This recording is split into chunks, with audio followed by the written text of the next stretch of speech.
right, welcome to Chapter 3, Section 8. Solve system of linear equations. Sorry, I forgot the rest of it. Algebraically. All right, so you just couldn't see that whole title there.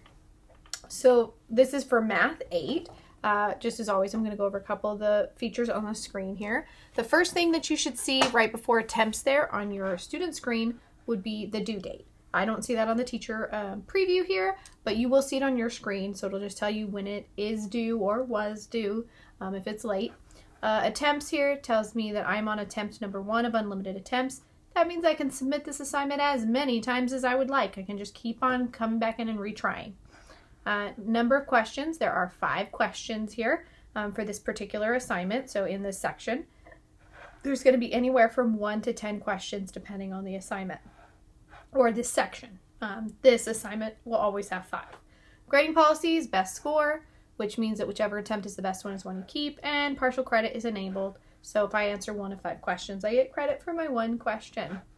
Down here it says, once you start your homework, you must finish it before you can start anything else. So what that means, if I click start, down here in the bottom right corner, I will see submit assignment. I need to make sure that I click this button if I'm leaving this screen for any reason. You don't want to just close the screen out or close your computer, because Alex is going to assume that you want to continue working on this attempt. Remember, you have unlimited attempts, so submitting the assignment doesn't lock it out or do anything like that. It actually shows your teacher that you've been working on it in the grade book, so we can kind of see that. And it will stop the system from locking you out of all of your other assignments. If you don't click submit assignment, it won't let you work on anything else. So just keep that in mind. Good habit. Always click that button down in the bottom right corner when you're done, or when you're ready to leave, not necessarily done. All right, on the right side here, we have these 3 buttons. So explanation tells me that I'm going to lose my current question attempt because it's going to explain this exact question to me. So it's going to give me the answer. It's not going to give me the answer and then let me come type the answer in. So that's why we lose the question attempt, and we're going to have to come in on another attempt and try it again. Example will just give me a problem type just like the one we're looking at here. So we can see we have 2 equations equal to y, which was the same situation up here, and it says solve for x. So in this one, we have one equation with x in it, so it's y equals x minus 11, and then we have a second equation, which is just quite literally telling us that y equals 15. So if we know y equals 15, instead of 15, I can write, or instead of y, I can write 15. And now I only have x, and I can solve for this by simply adding 11 to both sides. So this is what we're going to do on this problem here. So once you're happy with that explanation or example, you can close that down. You can open up another one if you would like. If you want another example, you can also message your teacher right from the screen. It attaches the question so that we know where to go help you. Okay, so let's go ahead and get started here. I don't know why there's a mark on my screen there. All right, so we have y equals 2x, and we also have, and I'm even going to make this red, we also have y equals 20. So with this one, when I know exactly what y equals, I can just plug it in. I can just replace y for 20. We call this substitution. So this is actually a property in mathematics. It's definitely one of our properties we use a lot. So we're substituting 20 for y, or y for 20, because we know that they equal each other. So I can swap them out for each other. So I can say 20 equals 2x instead of y equals 2x. Now I only have x in my equation as far as my variable goes. And as long as I only have one variable, I can solve for that variable. So this is being multiplied. To get rid of it, or not get rid of it, but to solve and move it to the other side, I'm going to divide by 2 because it's being multiplied. The opposite of division, or multiplication, is division. 20 divided by 2 is 10. And 2 divided by 2 cancels out. It becomes 1. So x just drops down by itself. It's 1x, but we don't need to put the 1 there. So x in this situation is 10. All right, we solved for x. Let's go ahead and go to the next one here. So now this is a little different situation. So we have y and y. And I'm going to change these to blue. Equals 6x plus 21 equals 2x plus 37. So in this situation, we don't know exactly what y equals, but we know that it equals this binomial, which is just two pieces. That's what we call that. It's a binomial. And we also know that it equals this binomial. So whatever y is, it's equal to both of these things. So just like I can substitute a number for y, I can substitute a whole binomial for y if I know that that's what it equals. So we're just going to put these two guys together. If they both equal y, they must also both equal each other. They equal the exact same thing. So that means that they are equal, right? So we can just put them together instead of having y equals. So now I'm going to solve for x. I have two variables, one on each side. I need to start bringing those together. So I'm going to take this positive 2x. I'm going to subtract it. 6x minus 2x equals 4x plus 21 equals 2x minus 2x. Well, any number minus itself cancels out. And we have 37. So now I have x all on one side. I need to bring my constants or my numbers all on one side. So I have a positive 21. I'm going to subtract 21 from both sides. So I end up with 4x. 21 minus 21 cancels out. And I end up with 16. So now I have multiplication. This is my last thing that I have to deal with. The opposite of multiplication is division. So I can use the division sign or I can use a fraction. Either way it means division. 4 divided by 4 is 1. Any number divided by itself is 1. So x equals 16 divided by 4 is 4. So here is x. I found x. Yay! Oh no, that's not the only thing I need, is it? So I didn't actually focus on this. I just kind of jumped in and started working on these pieces because I knew I was going to need to find x. But you want to make sure that you're paying attention to the whole problem because we also need to find y. So what we're going to do is we're going to take this, and it doesn't matter which equation. I'm going to take this x and I'm going to plug it in. I can plug it into this first one or the second one. It doesn't matter which one I plug it into. In fact, if I plug it into either one, I should get the same answer. So if I go 6 times 4 instead of x, remember, we just found that was 4, plus 21, that would get me 6 times 4 is 24, plus 21, 21 plus 24, let's see, we'll get 5 and 4. So I'm going to show you, you'll get the same thing if we do this one. So if I go 2 times 4, remember again, we know that x equals 4. We found that out already. Plus 37, so I have 8 plus 37. Well, 8 plus 37 is 45. So you notice how it doesn't matter which one I plugged it into. I got 45 for both of them because they equal each other. So if I know what x is for one, y will have to also be the same thing. So y equals 45. So both of these actually equal 45 when I plug in x, right? So that makes sense since they both equal y. All right, let's keep moving here.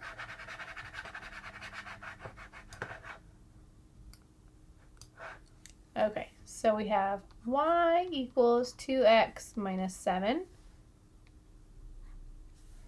I'm going to make this, no, I'll just switch and make this guy. 5x plus 3, and I'm actually going to point out y with blue really quick because what we're going to do is something a little different. We're still using substitution on this one, and remember we still need to find both x and y because we didn't only have to find x on the first one because they already told us y equals 15. So we knew what y equaled. Now it's a little bit more mixed up where we don't know exactly what y equals. We know it equals a binomial here, right? We have this expression, 2x minus 7 is equal to y, but we don't necessarily know the exact number until we work it out. So if you notice, I put this in blue, and I did this on purpose. We already know y equals 2x minus 7. So instead of y, I can switch it with 2x minus 7. This is another form of substitution. I'm substituting 2x minus 7 for y, because I know it equals y. It's the same as y. That's what equals means, the same as. So let's go ahead and rewrite this really quick. X plus 3 times 2x minus 7 equals 34. So nothing really changed, with the exception of me putting instead of y, I have 2x minus 7. I replaced y with this expression. I know it equals that same thing. So I'm just replacing with something I know it to be equal. All right, let's go ahead and work this guy out. So let's see. I guess I'll do this in red. So 5x, I need to start simplifying this. So I'm going to get rid of these parentheses. Remember PEMDAS. We're always working through PEMDAS. Okay, so parentheses are my first piece that I have to solve here. So 3 times 2x is 6x. 3 times negative 7 is negative 21. And that's going to equal 34. All right, so now I can start combining like terms. I have 5x and 6x, so that's 11x minus 21 equals 34. So now I'm going to start solving this equation because I have nothing left to simplify, right? I did parentheses, I added my like terms, which can be addition there. So I'm at the end of simplification. Now I can start solving, meaning moving things from one side of the equal sign to the other.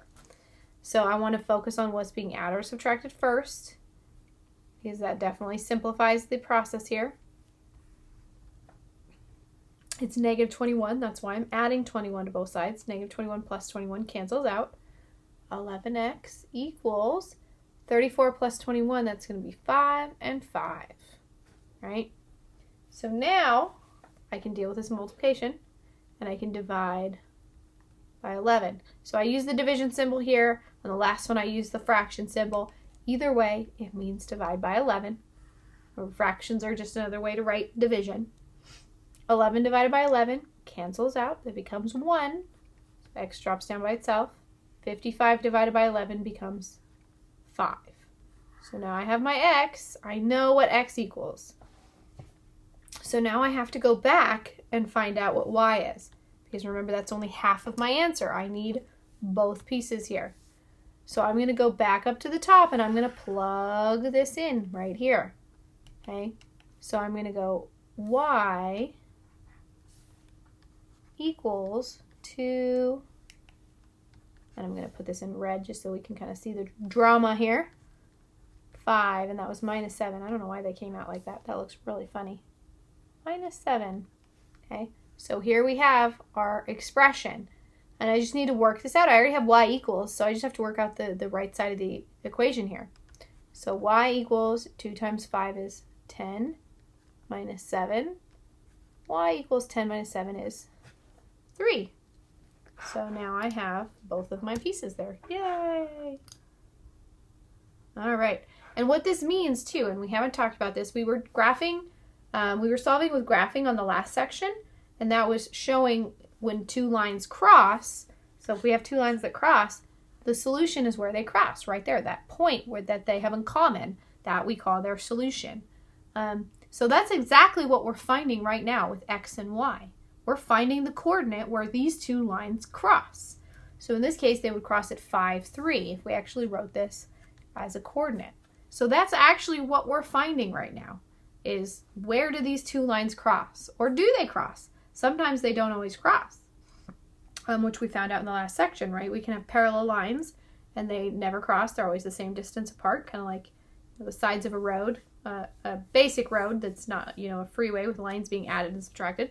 And then we also have the same line, which means like it's a line that ends up being graphed on top of the other line. So that's also another type of solution we can have. So there's multiple pieces here, but we're looking for right now ones that have this solution, that they do in fact cross at one point. All right, let's go ahead and go to the next one here.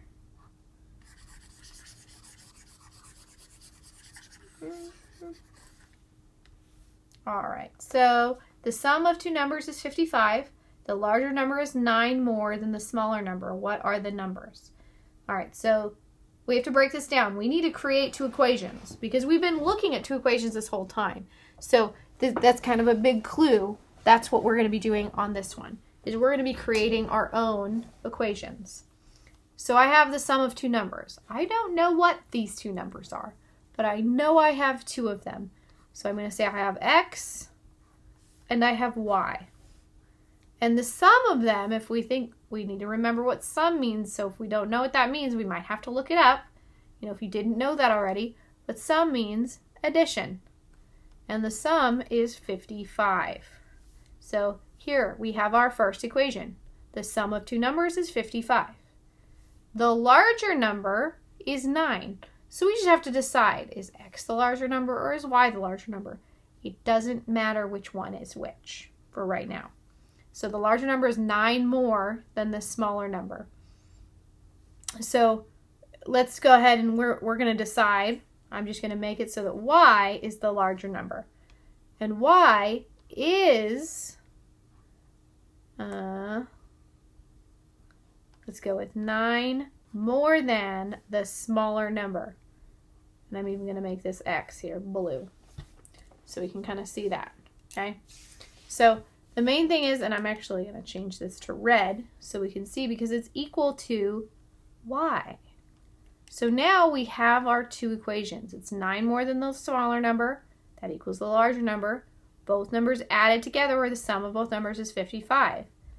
So instead of y, I can replace y with 9 plus x in this other equation where I have the 2 on the one side. So we want to figure out where can I put these two equations together. So generally, we're going to have to solve for one of the two variables. That's how we're going to have to do it. We can solve both equations for the two variables if we wanted to, and then set the other side of the equation equal to each other. But we can also just do this simple substitution too. So I have x plus, instead of y, I'm going to replace that with 9. Oh, why didn't it go to red?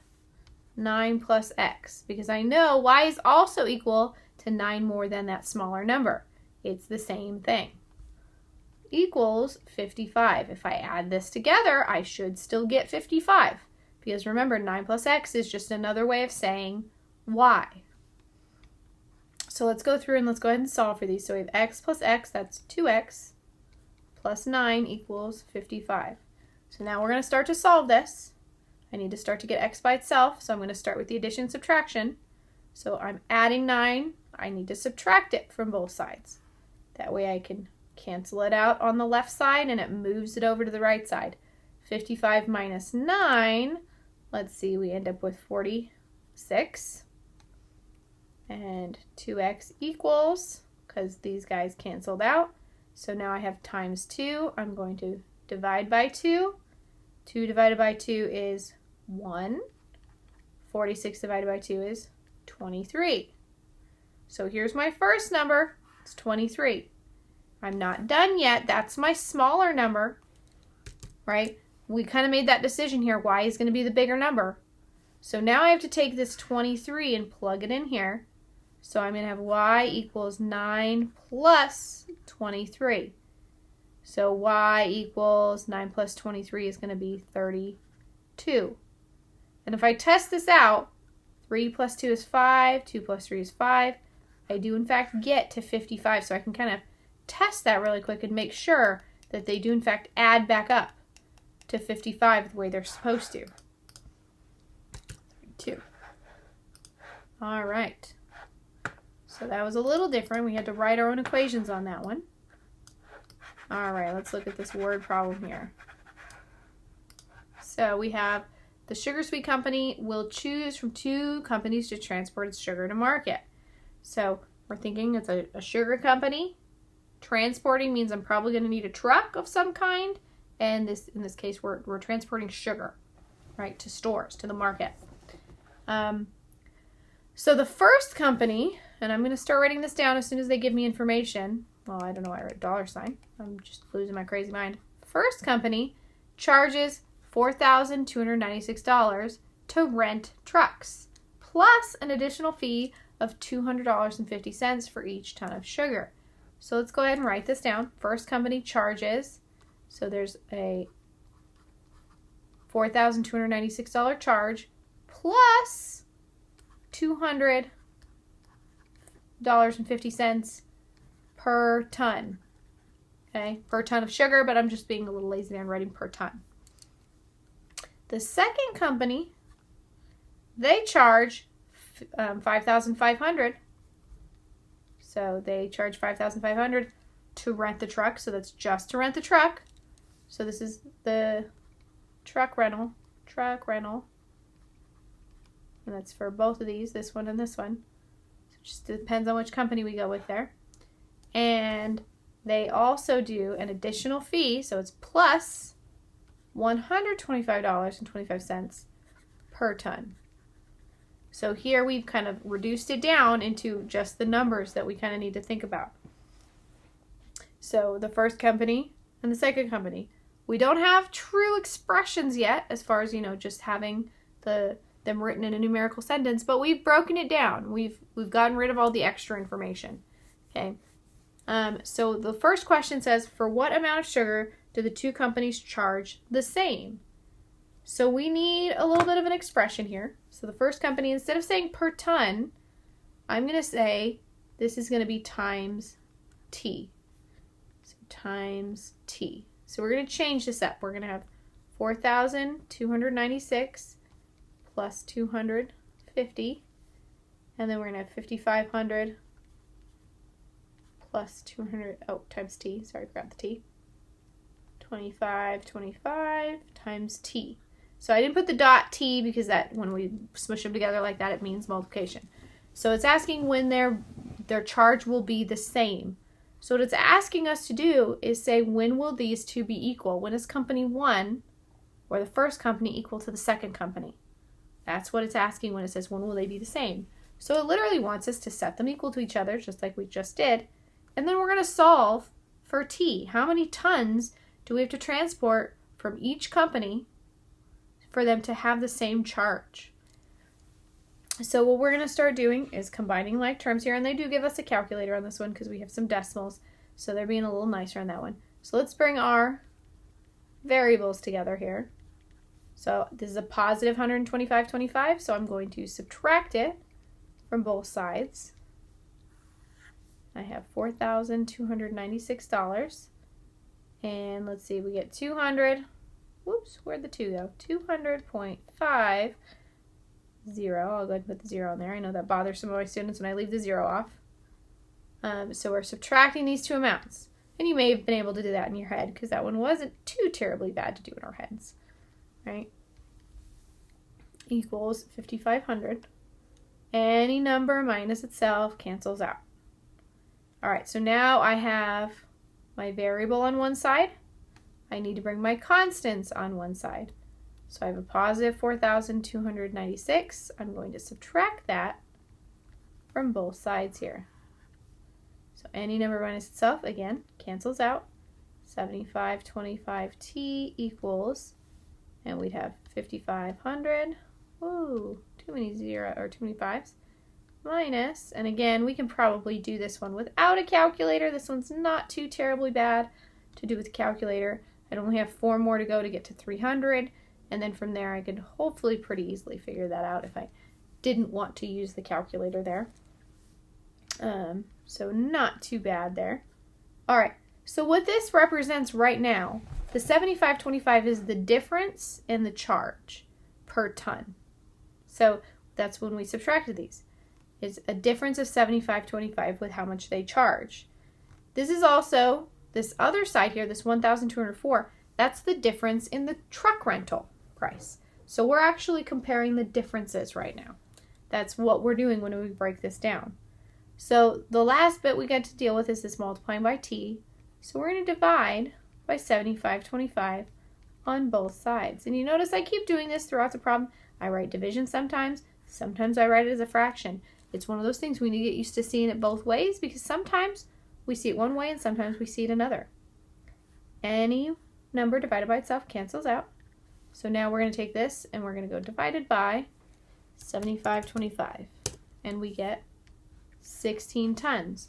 So if we buy 16 tons or if we transport 16 tons of sugar, doesn't matter which company we use, we will actually spend the same amount of money. So the first part is going to be 16 tons. The second question says, what is the cost when the companies charge the same? So they actually want us to work it out. What is this actually going to cost the companies if they transport 16 tons of sugar? So instead of 16 here, or instead of t, it's going to be 16. And I can do this in either equation. Doesn't matter which equation I do it in. We're just testing out to see how much does it cost. So I can actually type this in. Alex does a nice job. The calculator actually shows you exactly what's going on.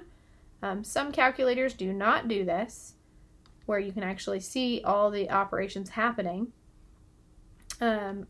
like this before I hit equals. So sometimes if you hit plus, that number disappears when you start typing in the next number on the smart calculators on the phones. Let's go ahead and hit equals for 16. So I have 7,504. So really quick, let's test this. And I'm going to see, do we get the same amount for this company?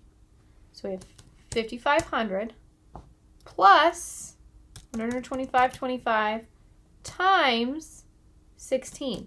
So we should get the same amount. They should be equal to each other at this point. So let's see, are they? Yay, they are in fact equal to each other. So finding this point is actually a very nice way of comparing the two companies. Because one is going to cost more at first, which hopefully we can see is going to be this one, right? We have to spend a bit more just to start on company one, but they charge less per ton. So this company is a smaller charge at first, but they charge more per ton.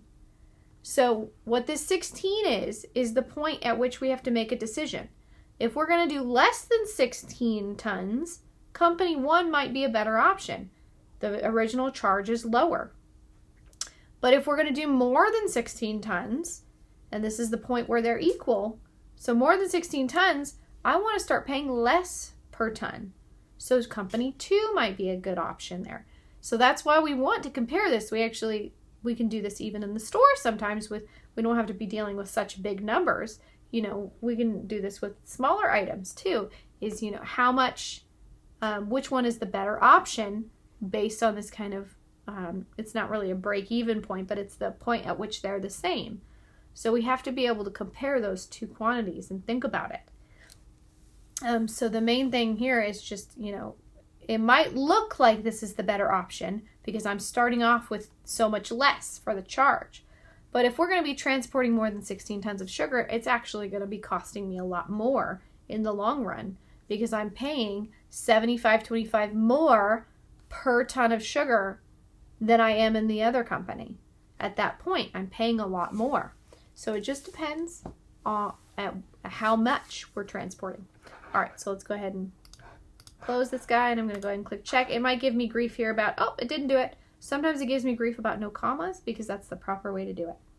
All right, so that was section 8. We are all done, and I believe we are all done with chapter 3 at this point, so I will see you in chapter 4.